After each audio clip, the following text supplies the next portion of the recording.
My dear students, आज हम direct expenses और इनडायरेक्ट एक्सपेंसेस के बारे में बात करेंगे।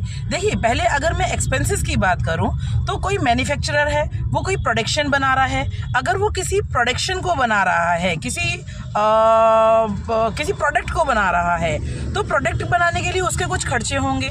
कुछ खर्चों में डायरेक्ट भी होता है और इनडायरेक्ट भी होता है। हम डायरेक्ट किसको बोलेंगे? जो उस प्रोडक्ट को बनाने के लिए डायरेक्टली मटेरियल उसमें इनपुट किया जा रहा है, जो उस प्रोडक्ट को बनाने के लिए डायरेक्टली लेबर उस प्रोडक्ट में लग रही है उसको बनाने के लिए, जो उस प्रोडक्ट को बनाने के लिए कुछ एक्सपेंसेस होते हैं। जैसे मान लीजिए ट्रांसपोर्टेशन एक्सपेंसेस हुआ, जैसे मान लीजिए हमारा टेलीफोनिक एक्सपेंसेस हुआ, प्रिंटिंग एंड स्टेशनरी एक्सपेंसेस हुआ।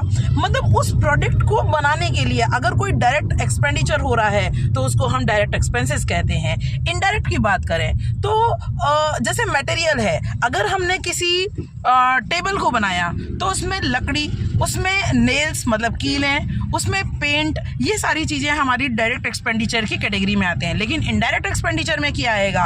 हम उसको जो फेविकॉल होता है वो एक साथ तो उस मैन्युफैक्चरिंग में मतलब उस प्रोडक्शन में ख़त्म नहीं होगा, वो आएगा, आने वाले कई टाइम्स में हमारे काम आने वाला है। हम वेल्डिंग की बात करें तो आयरन हमारा जो मटेरियल है वो डायरेक्ट है, लेकिन आयरन को जोड़ने के लिए जो हम वो करते हैं वेल्डिंग करते हैं, तो वेल्डिंग एक जो प्रोडक्शन में बना रही हूँ उसी में तो ख़त्म होनी नहीं है, जो उसकी वो लीड्स आती हैं, तो वो मेरा इनडायरेक्ट मटेरियल कहलाएगा।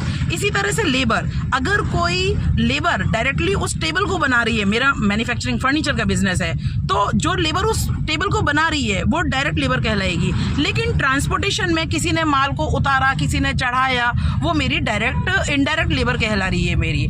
इसी तरह से एक्सपेंडिचर, हमारा ट्रांसपोर्टेशन एक्सपेंडिचर जिसमें मेरा माल आया है ट्रक का, मैं उसको सप्लाई कर रही हूँ माल का, वो मेरा डायरेक्ट एक्सपेंडिचर्स है। लेकिन इनडायरेक्ट हमारा गोडाउन का जो रेंट है, हमारे जो हमारे गार्ड्स हैं, वो हमारे इनडायरेक्ट एक्सपेंडिचर की कैटेगरी में आ रहे हैं। तो होपफुली आप लोगों को आज डायरेक्ट और इनडायरेक्ट एक्सपेंडिचर्स के बारे में पता चला होगा।